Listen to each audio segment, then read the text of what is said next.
Adrenochrome, topics that most people are afraid to touch on, but not over here. We're going to talk about it.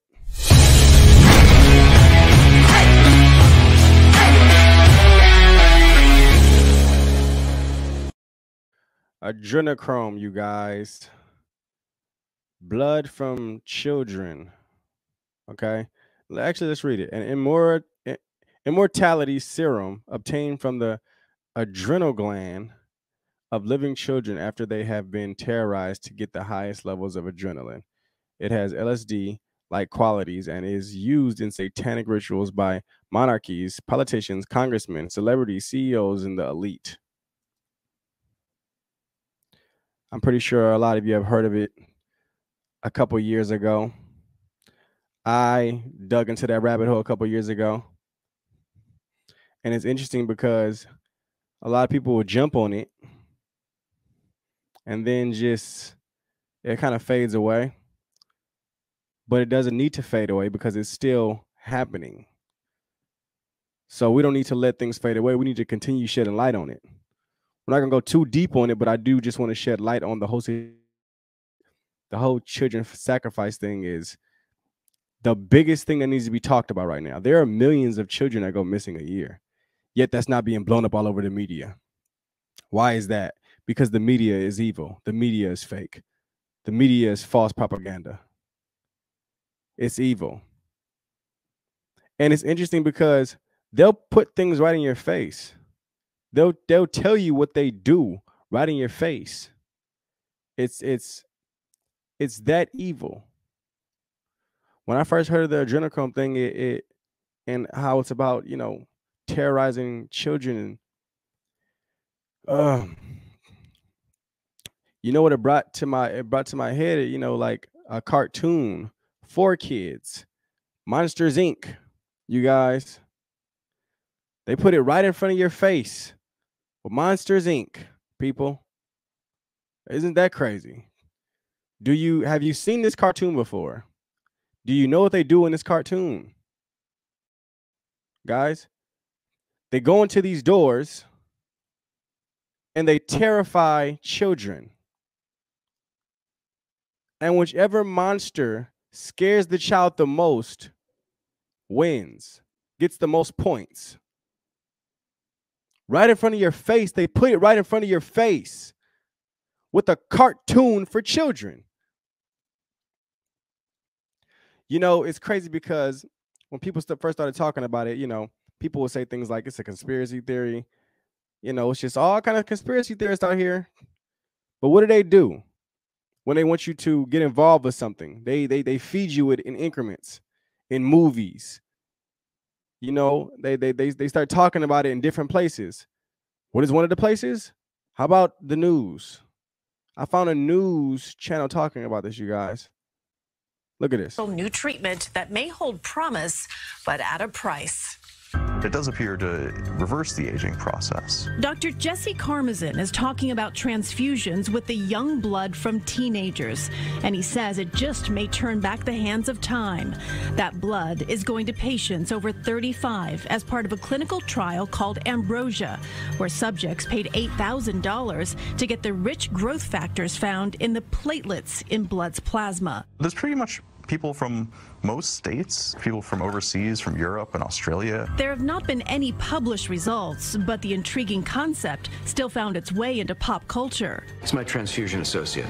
Dr. Karmazin says patients who have had it say they feel amazing, and he has seen evidence of reversing the aging process in rats. Their brains are younger, hearts, their hair, if it was gray, just turns dark again. There has also been encouraging Alzheimer's research using young blood at Stanford. We found that it was safe and feasible to administer infusions of young plasma weekly. Dr. Sharon Shaw is a researcher who says they have seen evidence of improvement in functional ability. It's all very exciting that there can be components in blood that could be healing. Platelet-rich plasma, or PRP treatments, using a patient's own blood, have been in demand as trendy vampire facials to fight wrinkles and as joint and tissue treatments to accelerate healing. A lot of goodies in blood. Dr. Houman Khorazani is using those rich PRPs in a study at Mount Sinai to regrow hair. We can actually use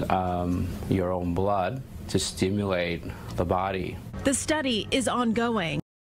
Interesting how that whole video was just glitching. It wasn't doing that before. Wow. Anyways, do you see how they try to push it on you? That was a news channel talking about giving younger blood to older individuals. They tell us things so nonchalant that we don't stop to think like, what in the world did they just say? They feed us it so easy, as if it's normal until we make it normal. It's sick. I don't care how they tell you they're getting that blood. The best blood to them is from kids who are terrified. It's sick. And this guy is I don't know who this guy, what his name was. But he was just on the news. The same clip I just showed you. I also seen a clip of him talking about it. Let's see what he had to say. When people think about aging, they think about their appearance. And I'm pretty happy to report here that we are seeing improvements in appearance. I've seen it myself. It's kind of dramatic. People, they don't look like they're 20, but they do look significantly younger. Their wrinkles are better. Their skin has a better color to it. And furthermore, on the medical front, we're seeing improvements in patients with symptoms of Alzheimer's disease, Parkinson's, diabetes. We measure about 150 biomarkers, which is a fancy word for blood tests before and after treatment in our clinical trial. And we've already seen improvements in things like amyloid. So after just one treatment, we're seeing a 20% reduction in amyloid, which is the protein responsible for plaques. We're also seeing subjective reports of improvements. So patients are telling us they're able to lift more weight and that they're feeling stronger. We're also seeing improvements in the biomarkers related to cardiovascular health, such as cholesterol, but also things like inflammation. So we really think, from both a medical and a cosmetic perspective, that this treatment works, and I totally understand that it's sort of a interesting and perhaps even creepy idea. Very creepy, my friend. Super creepy. It works at the risk of what? Younger people's blood. It's interesting once you start looking into these things and just seeing how these people go about it, how these satanic agendas are put into normal society, and we are manipulated to believe the deception. It's evil. I want to continue going on and going in on these type of topics. I know nobody touches on it, but that's not what this is going to be about. If they want to cancel somebody, they can cancel me. We're going to continue going on this. If people have more information on this type of stuff, send it in. We'll give you information on where you can send things in the description below. We're going to continue bringing light to this, guys. Children is the #1 factor of what we should be talking about and figuring out what's going on with this trafficking and these kidnaps and these missing children, guys. I don't care about what happens by bringing it to the spotlight. At all means, it's going to be brought through me as long as I'm here. Amen. I love you guys. Let's just continue to be the light, guys, and continue to bring light to situations like this. Have courage and stay grounded in the Lord. Amen. I love you guys. God bless. Shalom.